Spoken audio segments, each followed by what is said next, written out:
ധനരാജ് രക്തസാക്ഷി fund, CPM Payyanur area committee കെട്ടിട നിർമ്മാണ ഫണ്ട്, 2021 നിയമസഭാ തെരഞ്ഞെടുപ്പ് ഫണ്ട് എന്നിവയിൽ കണ്ണൂർ ജില്ലയിലെ പയ്യന്നൂരിൽ CPMൽ നടന്ന ക്രമക്കേടുകളും അഴിമതിയും സംബന്ധിച്ച് TA മധുസൂദനൻ MLA ഉൾപ്പെടെയുള്ള ചില ആളുകൾക്കെതിരായി CPM ജില്ലാ കമ്മിറ്റി അംഗം ശ്രീ കുഞ്ഞികൃഷ്ണൻ നടത്തിയ വെളിപ്പെടുത്തൽ പുറത്തു വന്നതിനെ തുടർന്ന് MLA രാജിവെക്കണം എന്നാവശ്യപ്പെട്ടുകൊണ്ട് MLAയുടെ ഓഫീസിലേക്ക് മാർച്ച് നടത്തിയ സ്ത്രീകളടക്കമുള്ള കോൺഗ്രസ് പ്രവർത്തകരെ ക്രൂരമായി CPMന്റെ ക്രിമിനലുകൾ മർദ്ദിച്ച സംഭവമുണ്ടായി.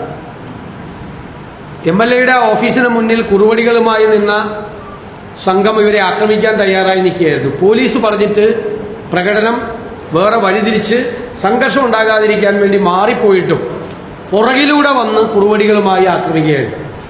MLAയുടെ ഓഫീസ് ചെയ്യാൻ പാടില്ല എന്നാണ് പറയുന്നത്. അതിനുശേഷം CPM ഏരിയ കമ്മിറ്റി സെക്രട്ടറി നടത്തിയ കൊലവിളി MLAയുടെ ഓഫീസിലേക്ക്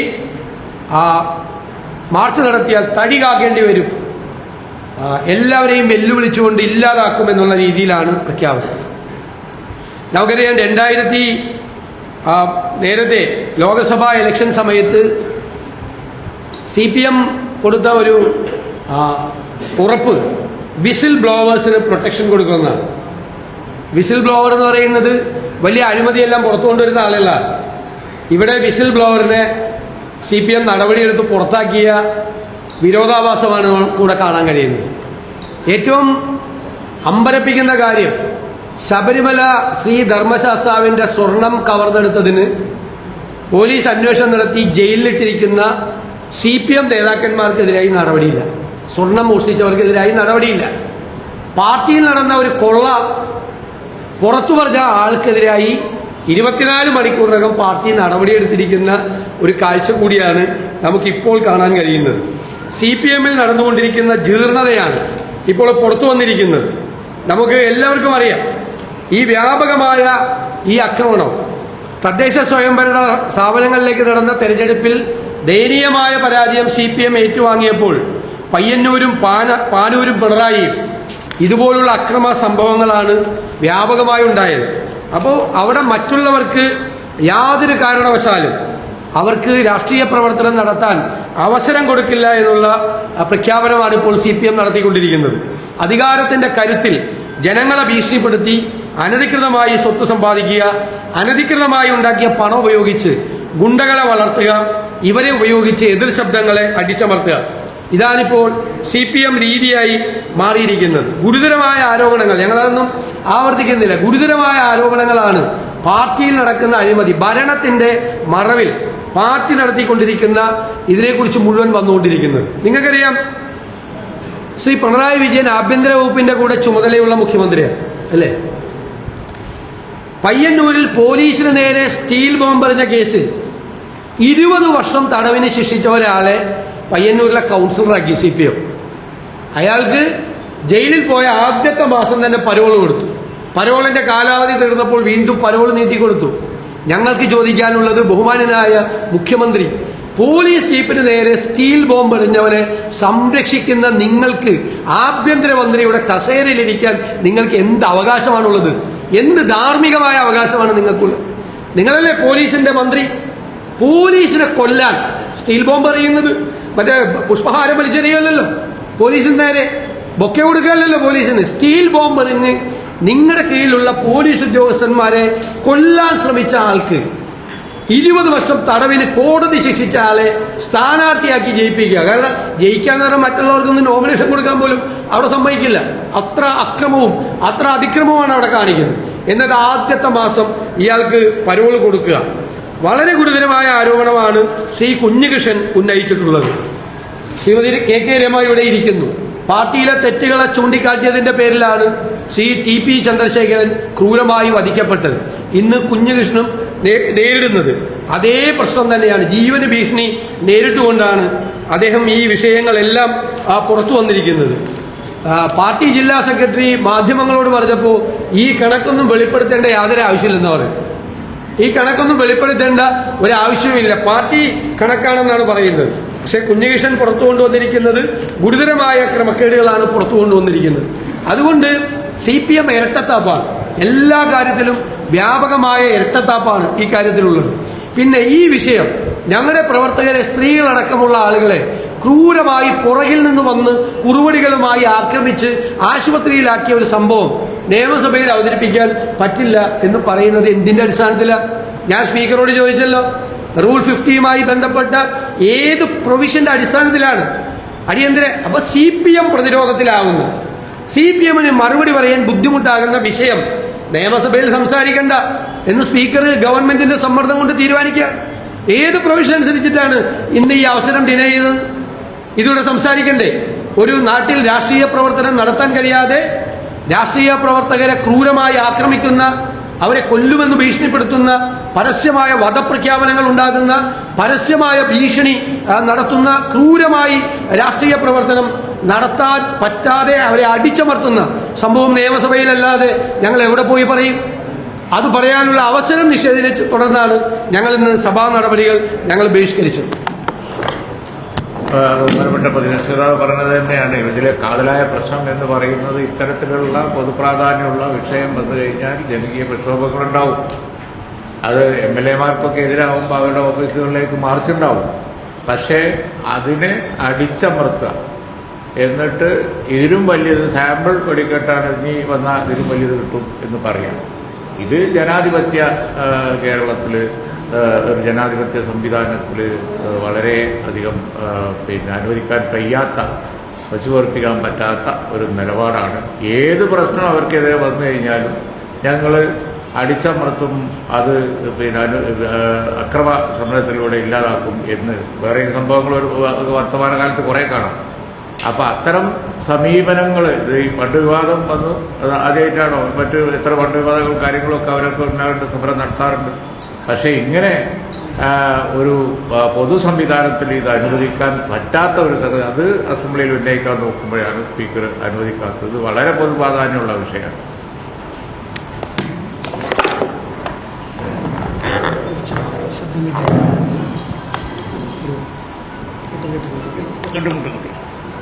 വളരെ ഗൗരവമായ ഒരു വിഷയമാണിന്ന് പ്രതിപക്ഷം സഭയിൽ കൊണ്ടുവന്നത്. ഒരു കാരണവുമില്ലാതാണ് അടിയന്തര പ്രമേയത്തിന് അനുമതി നിഷേധിച്ചിരിക്കുന്നത്. ഇത് കൊണ്ടുവന്ന വിഷയം ഇതൊരു പാർട്ടിയുടെ മാത്രം വിഷയമല്ല. ഫണ്ട് തിരിമറി എന്ന് പറയുന്നത് പൊതുസമൂഹത്തിൽ നിന്ന് പിരിച്ചെടുത്ത ഫണ്ടാണ്.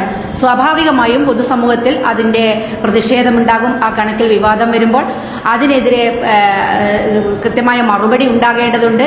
അതിൻ്റെ വിവരങ്ങൾ പൊതുസമൂഹത്തിന് അറിയേണ്ടതുണ്ട്. അതിൻ്റെ ഭാഗമായിട്ട് തന്നെയാണ് ഇത്തരത്തിലൊരു സമരമൊക്കെ അവിടേക്ക് സംഘടിപ്പിച്ചത്. പക്ഷേ വളരെ ക്രൂരമായ പോലീസ് അതിക്രമം, പോലീസിനെ നോക്കി നിർത്തി പാർട്ടി ഗുണ്ടകളാണ് അവിടെ അക്രമം അഴിച്ചുവിട്ടത്. പിന്നെ പാർട്ടി ഈ രക്തസാക്ഷി ഫണ്ട് ഇതൊന്നും ആദ്യത്തെ അനുഭവമല്ല. ഞാൻ വിചാരിക്കുന്നത് 2005, 2006 കാലഘട്ടത്തിൽ CPM ഞങ്ങളൊക്കെ ആ പാർട്ടിയിൽ ഉണ്ടാകുന്ന സമയത്ത് ഞങ്ങളൊക്കെ പിരിച്ചൊരു ഫണ്ടുണ്ട് രക്തസാക്ഷികളുടെ കുടുംബങ്ങളെ സഹായിക്കാൻ വേണ്ടി.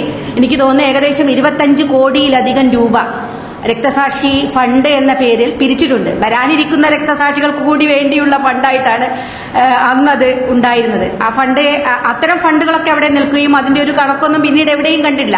ഇത്തരം വിഷയങ്ങളൊക്കെയാണ് ഞങ്ങളൊക്കെ ആ ഘട്ടങ്ങളിൽ പാർട്ടിയകത്ത് ഉന്നയിച്ചുകൊണ്ടിരുന്നത് എന്നുള്ളത് മറ്റൊരു കാര്യം. ഇപ്പൊ കുഞ്ഞികൃഷ്ണൻ എന്ന് പറയുന്ന സഖാവ് പാർട്ടിയുടെ ജില്ലാ നേതാവാണ്. ആ ജില്ലാ നേതാവ് 50 വർഷത്തിലധികം കാലമായി സജീവമായ പാർട്ടി, ഒരു പാർട്ടി കെട്ടിപ്പടുക്കുന്നതിൽ നിസ്വാർത്ഥമായ പ്രവർത്തനം നടത്തിയ ഒരു സഖാവാണ്. അതിൻ്റെ ഉള്ളിൽ നിരന്തരമായി നടത്തിയ പോരാട്ടങ്ങൾക്ക് ഫലം കാണാതെ വന്നപ്പോഴാണ് പൊതുസമൂഹത്തിനോട് തുറന്നു പറയാൻ തയ്യാറായത്. ഇത് ഈ അനുഭവം തീർച്ചയായിട്ടും ഞങ്ങളുടെ അനുഭവമായിട്ട് വളരെയധികം ബന്ധപ്പെട്ട് കിടക്കുന്നതായിട്ടാണ് എനിക്കിത് പ്രത്യക്ഷത്തിൽ തോന്നുന്നത്. ഇനി അദ്ദേഹത്തിന് നേരെ ഇന്നോവ വരാതിരിക്കട്ടെ എന്ന് ഞങ്ങൾ ആഗ്രഹിക്കുകയാണ്. ഇപ്പം അദ്ദേഹത്തെ അനുകൂലിച്ച ആളുകളുടെ ബൈക്കൊക്കെ അവിടെ ഇന്നലെ കത്തി നശിപ്പിച്ചു, വീടുകൾക്ക് നേരെ അക്രമം ഉണ്ടാകുന്നു. ഇതേ അനുഭവം ഒഞ്ചി ഒഞ്ചിയത്ത് അനുഭവിച്ച ആളുകളാണ് ഞങ്ങൾ. അതിന്റെ ഒരേ രൂപമാണ് ഇപ്പോൾ പയ്യന്നൂരിൽ കാണുന്നത്. പയ്യന്നൂർ പോലുള്ള ഒരു സ്ഥലം എന്ന പാർട്ടി ഗ്രാമമാണ്, ഒഞ്ചിയത്തിനു പോലെ തന്നെ പാർട്ടി ഗ്രാമം, എതിരാളികളില്ലാത്ത പ്രദേശം. അവിടെയാണ് പൊതുപ്രതിഷേധങ്ങൾ ഉണ്ടാകുന്നു, വലിയ തോതിൽ പ്രശ്നങ്ങൾ ഉണ്ടാകും. ഇതൊക്കെ അതിന്റെ ഒരു പാർട്ടിയുടെ ആഭ്യന്തര കാര്യമായിട്ട് തള്ളിക്കളയാൻ സാധിക്കില്ല. പൊതുസമൂഹത്തിൽ ഇതിനകത്ത് ചോദ്യങ്ങൾ ഉണ്ടാകും. പൊതുസമൂഹത്തിൽ നിന്നും കൂടി പിരിച്ചെടുക്കുന്ന ഫണ്ടാണ്. അപ്പൊ സ്വാഭാവികമായിട്ടും അതിനെ ആ രീതിയിൽ കാണാൻ കഴിയണം. ആ തരത്തിൽ ഇതിനൊരു ഓഡിറ്റിംഗ് ഉണ്ടാകണം. കൃത്യമായി കണക്ക് പൊതുസമൂഹത്തിന് അറിയേണ്ടതുണ്ട്. ആക്രമിച്ച ആളുകൾക്കെതിരെ ശക്തമായ നടപടിയെടുക്കാൻ പോലീസ് അധികാരികൾ തയ്യാറാകണം എന്നുകൂടിയാണ് ആവശ്യപ്പെടാറുള്ളത്.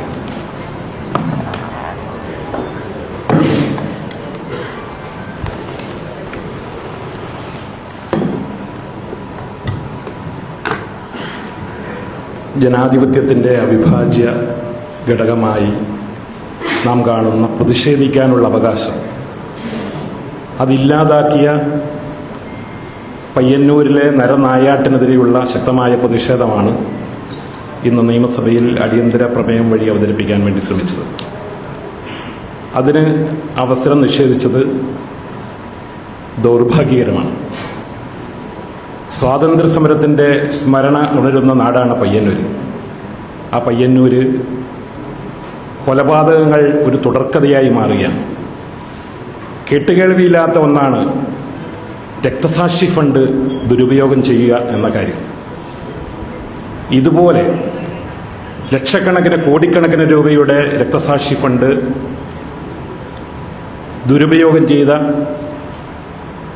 ആ ആരോപണം ഉന്നയിച്ചത് പ്രതിപക്ഷമല്ല, CPM-ന്റെ ഉന്നതനായ നേതാവ്, ഏരിയ സെക്രട്ടറി ആയി പ്രവർത്തിച്ച് ജില്ലാ കമ്മിറ്റി അംഗമായ വി കുഞ്ഞികൃഷ്ണൻ.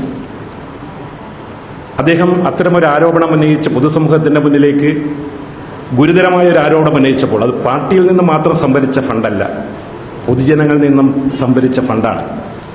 അത്തരമൊരു വിഷയം പൊതുസമൂഹത്തിലേക്ക് എത്തുമ്പോൾ അത് ഉയർത്തിക്കൊണ്ടുവരിക എന്നുള്ളതും അതിനെതിരെ പ്രതിഷേധിക്കുക എന്നുള്ളതും പ്രതിപക്ഷത്തിൻ്റെ ധർമ്മമാണ്, ഉത്തരവാദിത്തമാണ്. അതാണ് കോൺഗ്രസ് നേതൃത്വം അവിടെ നിർവഹിച്ചത്. പക്ഷേ സ്ത്രീകൾ, മുതിർന്നവർ, 75 വയസ്സ് പോലും കഴിഞ്ഞ AP നാരായണനെ പോലെയുള്ള മുതിർന്ന കോൺഗ്രസ് നേതാക്കന്മാരെ പയ്യന്നൂർ ബസാറിലിട്ട് ക്രൂരമായി പൈശാചികമായി ആക്രമിച്ച നടപടി അത് ജനാധിപത്യ സംവിധാനത്തിനെതിരെയുള്ള വലിയ വെല്ലുവിളിയാണ്. പയ്യന്നൂര് ഇത് ഒറ്റപ്പെട്ട സംഭവമല്ല. നിരവധി ആക്രമണങ്ങളാണ്, കൊലപാതകങ്ങളാണ് കഴിഞ്ഞ നാളുകളിൽ ഉണ്ടായിട്ടുള്ളത്. ഈ തെരഞ്ഞെടുപ്പിലും, ഈ തദ്ദേശ സ്വയംഭരണ സ്ഥാപന തെരഞ്ഞെടുപ്പിലും നിരവധി ബൂത്തുകളിൽ ബൂത്ത് പിടുത്തം നടന്നു, സ്ഥാനാർത്ഥികൾക്കെതിരെ ആക്രമിച്ചു, സ്ഥാനാർത്ഥികളെ വലിച്ചിഴച്ച് സ്ത്രീകളുടെ മുടി പിടിച്ച് പുറത്തിറക്കുന്ന അവസ്ഥ പോലും ഉണ്ടായി. അവിടെ CPM-ന്റെ നേതൃത്വത്തിലിരിക്കുന്നവരെല്ലാവരും ക്രിമിനലുകളാണ്. ഇവിടെ ബഹുമാനപ്പെട്ട പ്രതിപക്ഷ നേതാവ് പറഞ്ഞു, CPM-ന്റെ ഏരിയ സെക്രട്ടറി കൊലപാതക കേസിലെ പ്രതിയാണ്. അവിടെ മുനിസിപ്പൽ ചെയർമാൻ കൊലപാതക കേസിലെ പ്രതിയാണ്. ഉന്നതരായ CPM-ന്റെ നേതാക്കന്മാരെല്ലാവരും പ്രതികളാണ്. ആ പ്രതികളെ സംരക്ഷിക്കുകയും അവരെ മഹത്വവൽക്കരിക്കുകയും ചെയ്യുന്ന സമീപനമാണ് സർക്കാർ സ്വീകരിക്കുന്നത്. അവർക്ക് പരോൾ അനുവദിക്കുന്നു. പോലീസിനെ ആക്രമിച്ച കേസിൽ പോലും, ബോംബെറിഞ്ഞ കേസിലെ പ്രതികൾക്ക് പോലും ജാമ്യം കൊടുക്കുന്നു. അവരൊക്കെ കൗൺസിലിലേക്ക് ജയിക്കുന്നു, അല്ലെങ്കിൽ തെരഞ്ഞെടുക്കപ്പെടുന്നു, അവരെ സ്ഥാനാർത്ഥികളാക്കുക എന്ന് പറഞ്ഞു കഴിഞ്ഞാൽ അത് ജനാധിപത്യത്തിനെതിരെയുള്ള പരസ്യമായ വെല്ലുവിളിയാണ്. ഇതിനൊക്കെ പ്രോത്സാഹനം നൽകുന്ന സർക്കാരിൻ്റെ സമീപനം, CPM-ന്റെ ആ നേതൃത്വത്തിൻ്റെ സമീപനം അതിശക്തമായി അത് പ്രതിഷേധിക്കേണ്ടതാണ്. പൊതുസമൂഹം അതിനെതിരെ അതിശക്തമായി മുന്നോട്ട് വരണം.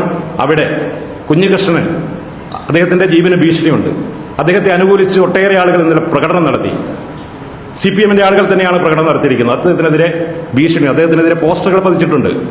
അദ്ദേഹത്തിനെതിരെ അതിശക്തമായ ഭീഷണിയുണ്ട്. അതിന്റെ പശ്ചാത്തലത്തിൽ അദ്ദേഹത്തിന് സംരക്ഷണം കൊടുക്കാൻ സർക്കാർ തയ്യാറാകണം. പയ്യന്നൂരിൽ എല്ലാവർക്കും പ്രവർത്തിക്കാനുള്ള സ്വാതന്ത്ര്യം അനുവദിക്കണം. സ്വാതന്ത്ര്യം നേടിയ, അതിന് മുന്നിൽ നിന്ന നാടാണ് പയ്യന്നൂർ. ആ പയ്യന്നൂരിൽ പ്രവർത്തിക്കാനുള്ള സ്വാതന്ത്ര്യം അത് അനുവദിക്കുക എന്നുള്ളത് ഗവൺമെന്റിന്റെ ഉത്തരവാദിത്തമാണ്. അത് നിറവേറ്റണമെന്ന് കൂടി ആവശ്യപ്പെടുകയാണ്.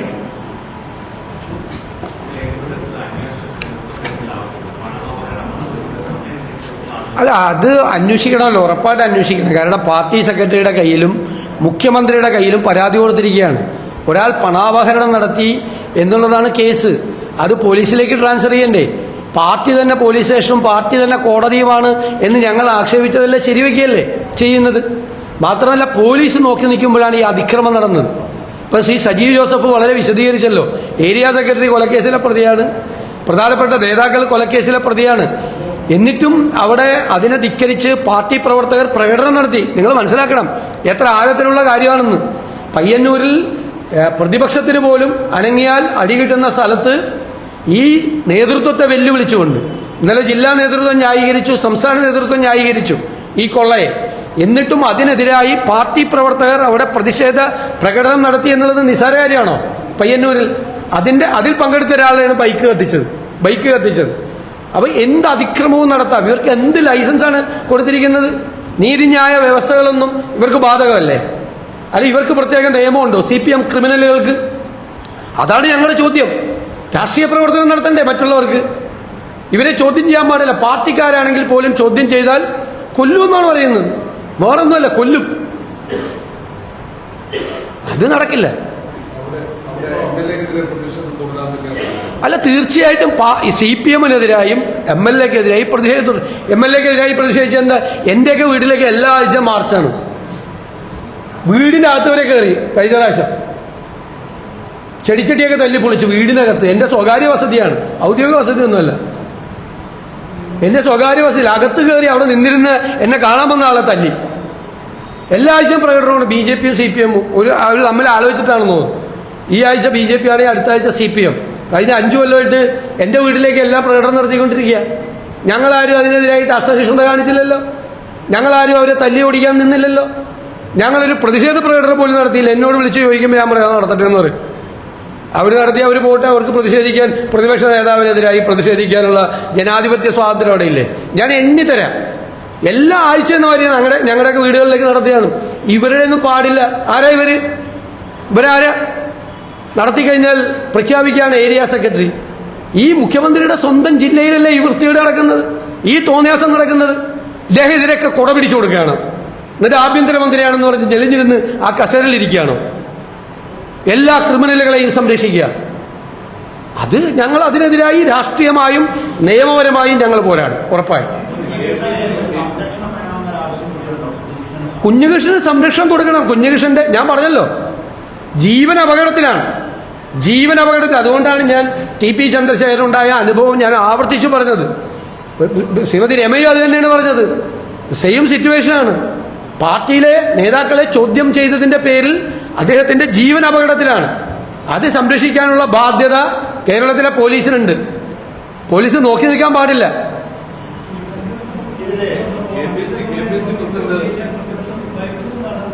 എങ്ങനെ?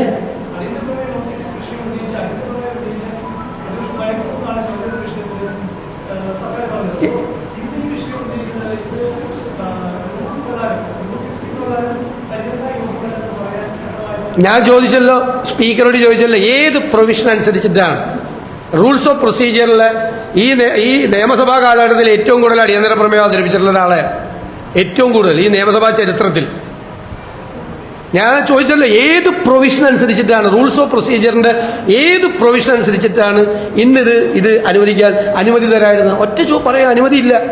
CPM പ്രതിരോധത്തിലാവുമ്പോൾ അനുമതിയില്ല, സംസാരിക്കാൻ പാടില്ല. ഇത്രയും അതിക്രമവും ഇത്രയും വൃത്തികേടുകളും നടന്നൊരു സംഭവം നിയമസഭ കൂടിക്കൊണ്ടിരിക്കുമ്പോൾ നിയമസഭയിലല്ലാതെ എങ്ങനെ പറയും? കൊണ്ടുപോയോ, നിങ്ങൾ കൊണ്ടുവന്നിരുന്നെങ്കിൽ തരുമായിരുന്നു എന്ന് പറഞ്ഞിട്ട് ഇപ്പൊ കൊണ്ടുവന്നപ്പോ തന്നില്ലല്ലോ.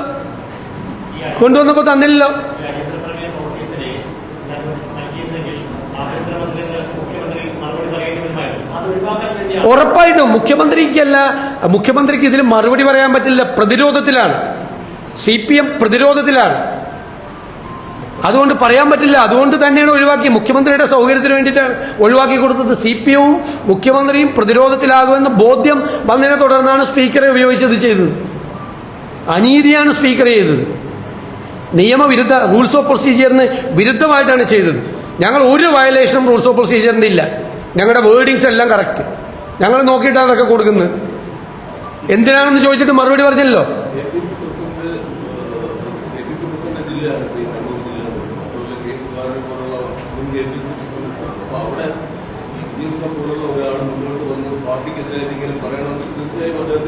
ജീവനെ പ്രണവൽക്കരിച്ചുകൊണ്ടായിരിക്കുമല്ലോ അദ്ദേഹം.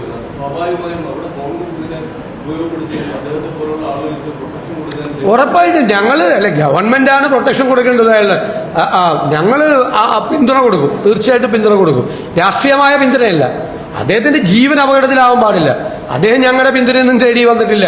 അവിടെ പ്രഖ്യാപിക്കാനായിട്ട് എന്താണ് പയ്യന്നൂരിൽ UDF സ്ഥാനാർത്ഥിയാവും ഉണ്ണികൃഷ്ണൻ എന്ന് പറയും. ഒരു ചർച്ചയും UDF അതൊക്കെ എന്തിനാണെന്നറിയാം, പാർട്ടി വിരുദ്ധനാണ് ഇയാളെന്ന് സ്ഥാപിക്കാൻ വേണ്ടി. ഞങ്ങളുമായിട്ടൊന്നും ഒരു ചർച്ചയും നടത്തിയിട്ടില്ല. ഞങ്ങളുമായിട്ട് ഒരു ഘട്ടത്തിൽ ഞങ്ങളുടെ ഒരു പാർട്ടി നേതാക്കളുമായിട്ടും അദ്ദേഹം സംസാരിച്ചിട്ടില്ല. കണ്ണൂർ ജില്ലയിലെ പാർട്ടി നേതാക്കളുമായിട്ടും അദ്ദേഹം സംസാരിച്ചിട്ടില്ല. അത് അദ്ദേഹത്തെ ഈ സംഭവം ഉണ്ടല്ലോ, പണ്ട് ശങ്കരാടിച്ചേട്ടൻ്റെ കഥാപാത്രം പറഞ്ഞതുപോലെ ഒന്നിൽ പറഞ്ഞത് നശിപ്പിക്കുമല്ലോ പാർട്ടിയിൽ നിന്ന് പോയി കഴിഞ്ഞാൽ. സ്ഥാനാർത്ഥിയാകാൻ പോയതാണ്, മറ്റാണ് മറിച്ചാണ് ഒരുത്ത പാർട്ടിയിൽ നിന്ന് പോയി കഴിഞ്ഞു കഴിഞ്ഞാൽ പിന്നെ അയാൾക്കെതിരായിട്ടുള്ള ആക്ഷേപമാണല്ലോ മുഴുവൻ. ആ സ്ഥിരം പറഞ്ഞുകൊണ്ടിരിക്കുന്ന സംഭവമാണ്. ഞങ്ങൾ ഒരു ചർച്ചയും ഒരു തരത്തിലും ഒന്നും നടത്തിയിട്ടില്ല ഒരു രീതിയിലും. പക്ഷെ അദ്ദേഹത്തിന്റെ ജീവൻ അപകടത്തിലാണ് എന്ന് CPM-ന്റെ സ്വഭാവം വെച്ച് ഞങ്ങൾക്കറിയാം. പോലീസ് ജീപ്പിന് പോലീസിനെ കൊല്ലാൻ വേണ്ടി സ്റ്റീൽ ബോംബ് എറിഞ്ഞ നേതാക്കന്മാരുള്ള സ്ഥലമാണ്. അപ്പൊ അവിടെ എന്ത് സംഭവിക്കാം? പോലീസിനെ കൊല്ലാൻ അല്ലെ ബോംബെറിഞ്ഞ ആളുള്ള സ്ഥലത്ത് പാർട്ടിയെ വിമർശിക്കുന്നവരെ കൊല്ലാൻ എന്തും നടക്കും. ഏരിയ സെക്രട്ടറിയുടെ പ്രഖ്യാപനം തന്നെ ഭീഷണിയല്ലേ? ഞങ്ങളെ മാത്രമല്ലല്ലോ ഭീഷണിപ്പെടുത്തിയിരിക്കുന്നത്.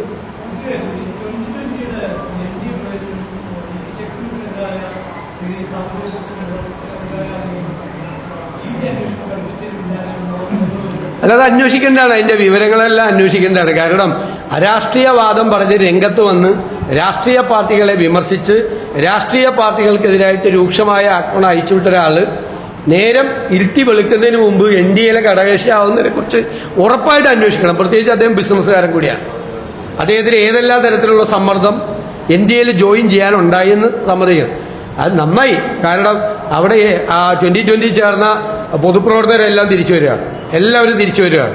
കാരണം ആ കാപട്യം എന്താണ്, ഇവരുടെ കാപട്യം എന്താണെന്ന് അവിടെയുള്ളവർക്ക് മനസ്സിലായി. അരാഷ്ട്രീയവാദം പറഞ്ഞ് രാഷ്ട്രീയ പാർട്ടികളെ വിമർശിച്ച് രംഗപ്രവേശം ചെയ്ത ഒരു പുതിയ സാധനമായിട്ട് വന്നതാണ്. ഇത് അവസാനം ആരുടെ തൊഴുത്തിൽ പോയാണ് അവസാനം നിന്നെന്ന് മനസ്സിലായല്ലോ.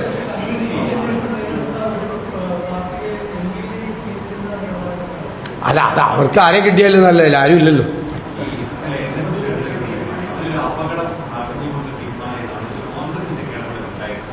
NSS ആദ്യം എടുത്ത തീരുമാനവും രണ്ടാമതെടുത്ത തീരുമാനവും NSSന്റെ ആഭ്യന്തരമായ കാര്യമാണ്. അതിൽ കോൺഗ്രസ് നേതാക്കൾ ആരും ഇടപെട്ടിട്ടില്ല, ഇടപെടില്ല. ഞങ്ങൾ സമുദായങ്ങളുടെ ആഭ്യന്തര കാര്യങ്ങളിൽ ഇടപെടാറില്ല.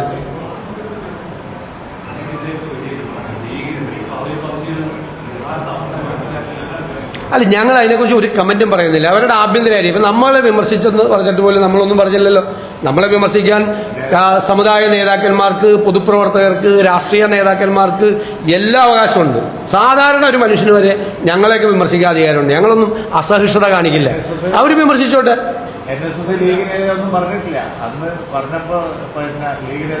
ലീഗിനെ പ്രൊട്ടക്ട് ചെയ്യുകയാണ് ചെയ്തത് NSS. ലീഗ് NSS-ഉം SNDP-യും തമ്മിലുള്ള സഖ്യം ഇല്ലാതാക്കിയത് ലീഗാണ് എന്നുള്ള SNDP ജനറൽ സെക്രട്ടറിയുടെ ആരോപണം ശരിയല്ല എന്നാണ് NSS ജനറൽ സെക്രട്ടറി അദ്ദേഹം പറഞ്ഞാൽ ശരിയല്ല. ലീഗ് അങ്ങനെ ഇടപെട്ടിട്ടേ ഇല്ല എന്ന് പറഞ്ഞു.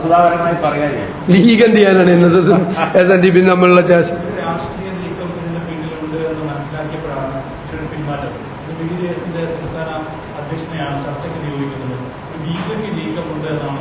അല്ല, ഞാൻ പറഞ്ഞല്ലോ, അവരെടുത്ത 2 തീരുമാനങ്ങളും അവരുടെ ആഭ്യന്തരമായ കാര്യങ്ങളാണ്. നോ കമൻസ് ഉണ്ട്.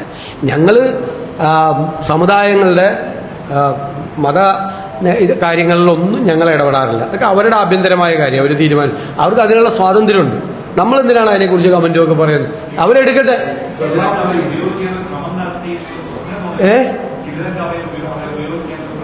അല്ല, അതൊക്കെ എല്ലാവർക്കും വ്യക്തമാണല്ലോ. കാര്യങ്ങളെല്ലാം കേരളത്തിന് വ്യക്തമാണല്ലോ. കാര്യങ്ങളെല്ലാം വളരെ ക്ലിയറാണ്. നമ്മൾ പറഞ്ഞെന്തിനാണ് അങ്ങനെ ആക്കുന്നത്? എല്ലാവരും ക്ലിയറാണ്. ഞങ്ങൾ അവർ ഒരുമിക്കാൻ പോകുന്നു എന്ന് പറഞ്ഞപ്പോഴും ഞങ്ങളുടെ പ്രതികരണം എന്തായിരുന്നു?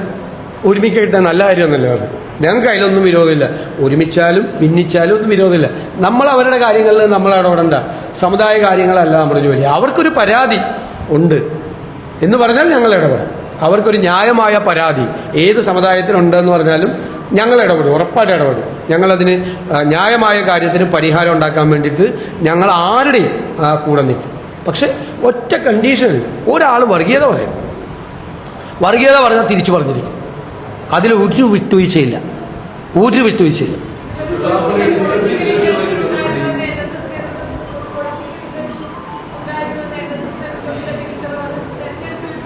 നമ്മളെന്തിനാണെന്നേ അത് കാര്യങ്ങൾ വ്യക്തമാണല്ലോ, ക്രിസ്റ്റൽ ക്ലിയർ ആയല്ലോ ഇപ്പോൾ അന്തരീക്ഷം.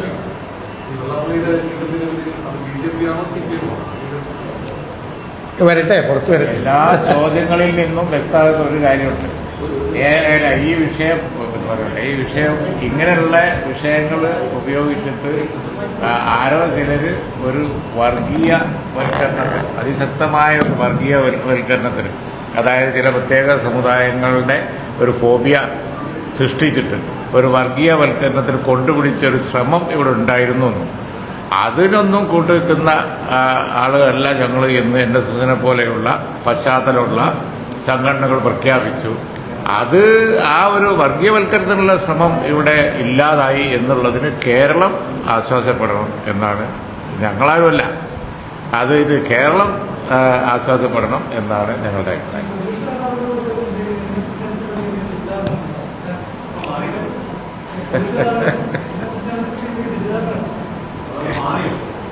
ഞാൻ നോ കമന്റ്സ്.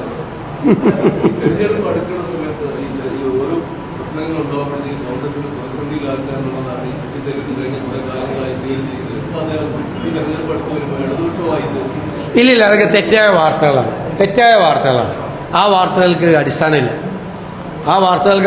ഇപ്പോൾ മലയാളികളായ ബിസിനസ്സുകാരായിട്ട് ഞങ്ങൾ ഗൾഫിൽ പോയാൽ സംസാരിക്കും, ഞങ്ങളൊക്കെ എല്ലാവരുമായിട്ട് സംസാരിക്കും. മലയാളികളായിട്ടുള്ള ബിസിനസ്സുകാരും അല്ലാത്ത ആളുകളൊക്കെ ആയിട്ട് എല്ലാവരുമായിട്ട് ഞങ്ങൾ സംസാരിക്കും. ഗൾഫിൽ പോയി കഴിഞ്ഞാൽ എല്ലാവരോടും സംസാരിക്കും. നമ്മളെ കാണണമെന്ന് പറയും, അല്ലെങ്കിൽ നമ്മൾ കാണണമെന്ന് പറയും, ഞങ്ങളെല്ലാവരോടും സംസാരിക്കും. അതുപോലെ അദ്ദേഹം സംസാരിച്ചു കഴിഞ്ഞാൽ അതിനൊരു വാർത്ത ഉണ്ട്, അതിലൊന്നൊരു കാര്യമില്ല. അദ്ദേഹം കോൺഗ്രസിൻ്റെ കൂടെ നിൽക്കുകയാണ്, കാര്യങ്ങൾ ഞങ്ങളൊക്കെ നിരന്തരമായ സമ്പർക്കത്തിലാണ്. ഒരു പ്രശ്നമില്ല. ഇത് അത്തരം കാര്യങ്ങൾക്കൊന്നും ഒരു പ്രസക്തിയില്ല. എല്ലാ വിഷയമായിരിക്കും.